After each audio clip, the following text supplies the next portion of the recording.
Ռոբերտ Քոչյանը նստելու է, Գագիկ Ծառուկյանը նստելու է, Սամվել Կարապետյանը նստելու է։ Արմատախիլ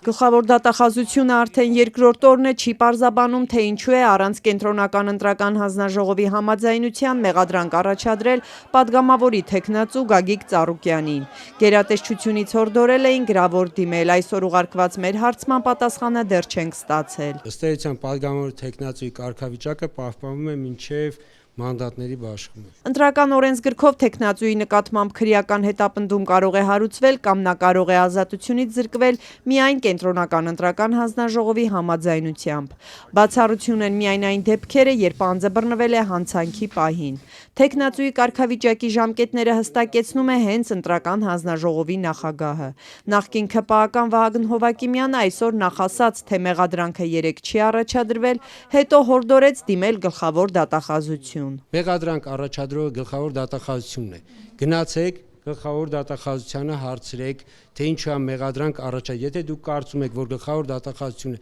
իրավունք չուներ դա անելու կամ թեկնածուն է կարծում, բոլորը դուք կարող եք իրենց հարցեր ուղղել, թեկնածուն կարող է իրենց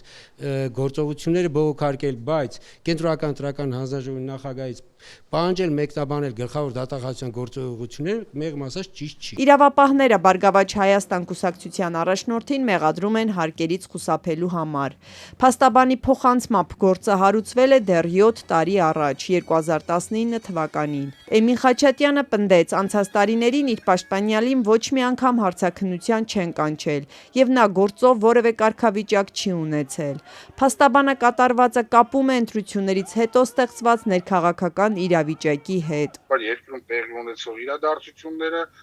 քաղաքական process-ները, ինձ թվում է այդ հարցի պատասխանը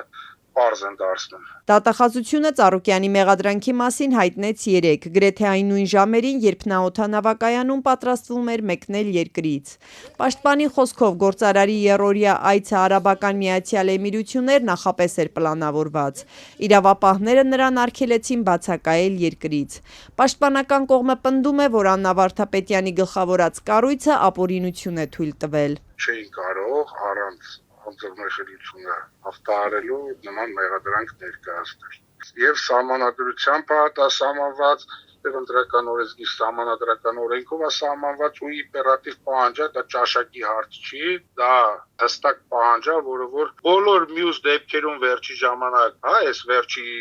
նախընտրական փուլում այդ process-ը անցել են, բոլորը անխտիր անցել են, բաց պարոն Ծառուկյան։ Առանց կենտրոնական ընտրական հանձնաժողովի համաձայնության պատգամավորի թեկնածուի նկատմամբ քրեական հետապնդում սկսելը խախտում է որակում նաև իրավապաշտպան Արթուր Սաքունցը։ Տեղի ունի խախտում, որտեղ առանց կենտրոնական ընտրական հանձնաժողովի համաձայնության եւ թույլտվության ավելի ճիշտ իրավունք չունեն պատգամավորի թեկնածուի նկատմամբ քրեական հետապնդումը սկսել։ Մասնագիտությամբ իրավաբան արդարադատության նախարար Սրփուի Գալյանին խնդրեցինք բացատրել, որ դեպքում կարող է դատախազությունը պատգամավորի թեկնածուին մեղադրանք առաջադրել առանց կենտրոնական ընտրական հանձնաժողովի թույլտվության։ Նախարարը պարզվեց մոռացել էր կարգավորումները։ Չեմ հիշում իրավական կարգավորումները, անկեղծ ասեմ, բայց մեկնաբանել աշխատանքը չեմ պատրաստ։ Քարոզարշավի ընթացքում վարչապետ Փաշինյանի թիրախում հայտնված Գագիկ Ծառուկյանին առնչվող այս քրեական գործը գտնվում է քննչական կոմիտեի վարույթում։